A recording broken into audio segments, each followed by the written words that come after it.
Okay, catch you guys up on where we're at. So, last go around, I didn't record it, but basically it's the same process as before. So we drilled a new set of holes where the hubs are now, and moved everything back. Gives it a little bit more tongue weight, and basically what that does is, before you had to put so much of the tree so far forward to get tongue weight, and you know, you only have so far forward you can go before you're hitting the machine. So we moved everything back so you can actually counterbalance everything by putting the logs further back. So we're doing that now. We did that, so now we have these set of holes here that we need to fill.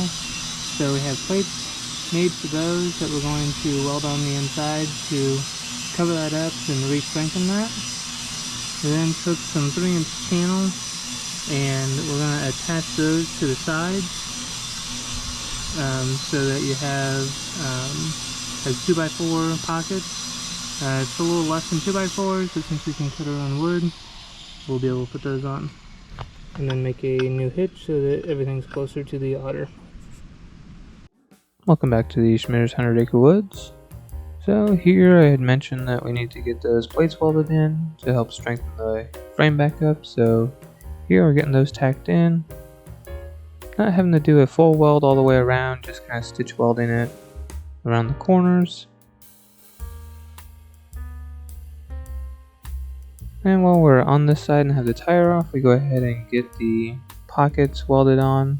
So we tack it on just in a couple spots, make sure we're happy with it, then do a full weld down both sides.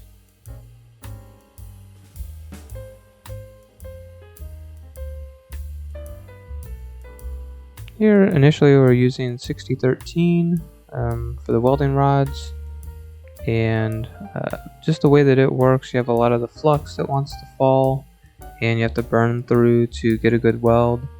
So we end up switching to 6011. It burns a little bit differently and doesn't have the flux on there, so it's a little bit easier to weld when trying to weld down a seam like this.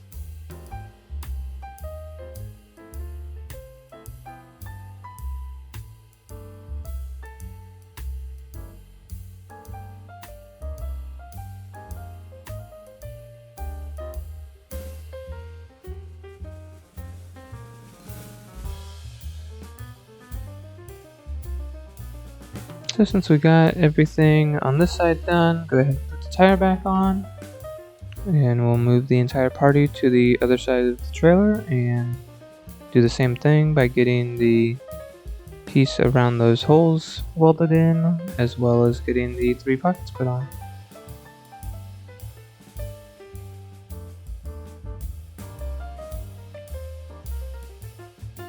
So here, just using a saw to cut off those angles we found in our test that the log can kind of want to get stuck on those, so go ahead and cut those off so that it doesn't create a pinch point. And here's a little bit better look at welding the inside pieces. You can see I'm basically just kind of going around those corners. And then the same thing with the pockets over here on this side. And here you can see that we weren't perfectly square, so I actually took the grinder and cut the tacks on. So that's why you always tack things kind of initially instead of doing a full weld. So if you do have to adjust or make a change, you're just having to cut or grind a little spot to adjust things instead of having to do a full weld.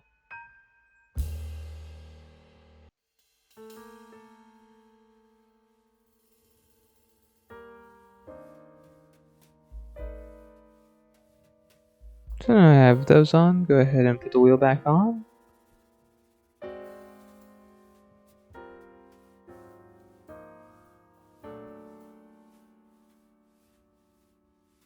So here we're working on getting that other hitch made up that I had talked about. So basically it's just a riser that will be able to mount the panel piece on that will go on the otter, and make it so that it sits at the correct level, so it's level and closer to the otter, not putting as much stress on everything. And the trailer, just using a needle scaler to get rid of all the flux on the trailer. So we got done with the log trailer here, I think we're just about done with it.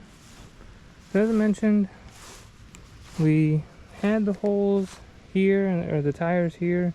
So we had holes here. So we moved everything back.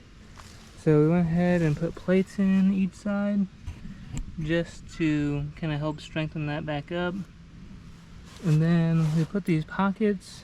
There are a spot to put 2x4s in here. Put 3 of those in on each side.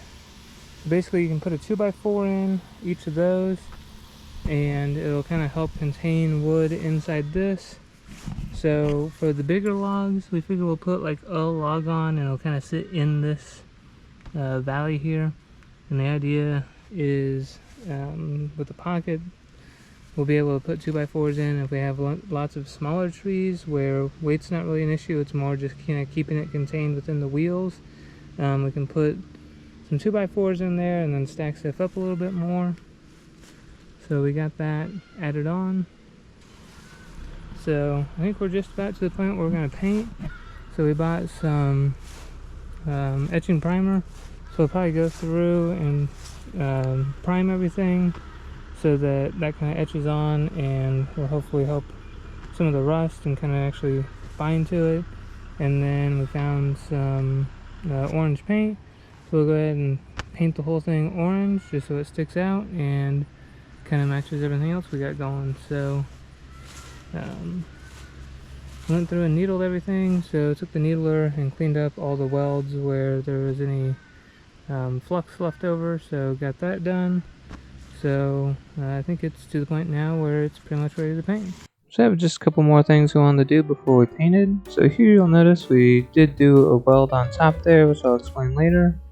And then here we're getting the piece mounted on so that we have a holder for the jack. So we have the jack piece welded on. And painting the trailer. So essentially what we got going here, this is a spot for the jack to jack it up. This is a spot just to hold it once we're not using the jack. And this is a spot to mount the winch. So I'm gonna put some primer on it and then paint it orange. Here's another look at that needle scaler. Basically it's a whole bunch of pins that tap against the metal to get rid of any of the flux that's on there. And then here we just have a spray gun that Dad used to paint other cars and things like that. So just go run through and start by putting that primer on. So it's to be some kind of etching primer so that it actually binds to the rust of the metal that's there instead of just kind of sit on top of the metal. Once we get done doing the top, go ahead and use the 62 to pick it up so we can get the underside.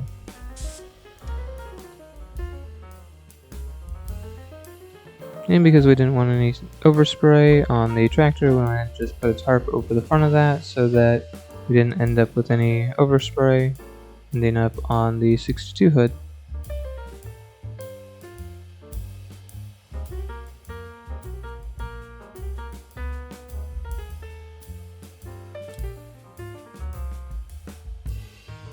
Picked up so we could do the underside. So put this primer on there.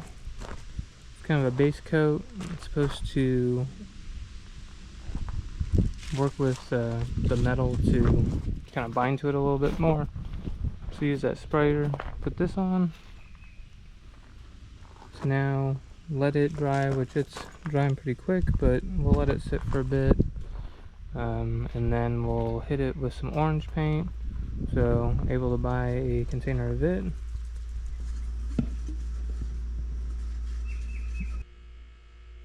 Rust stuff we got, and this come in these 1-quart containers. Both came from Roll King, so able to pick these up instead of having to do a whole bunch of rattle cans, and get that stuff, get that painted, which would have taken a whole bunch. Able to buy this and used I don't know, half about of one of these, so I'll have some left over for touch up. in other projects. Okay, I switched over to the orange now that the other is completely dry. And we ended up having to do about 2 coats on this.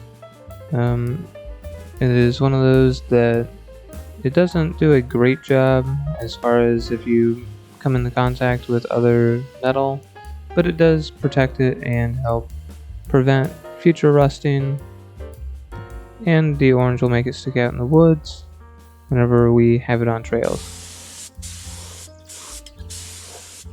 Done spraying it. I have it all orange now. So now I just need to sit out in the sun and dry. I have a couple of small projects to do here at the homestead. Where we'll try it out. We haven't tried it with the winch yet, so we'll probably try putting that on there. Have a couple of decent sized trees. It's actually another piece of that tree right there from the neighbors. Came down, said we could have that, so they try to grab that and give this one try before we take it over to the 100 acres.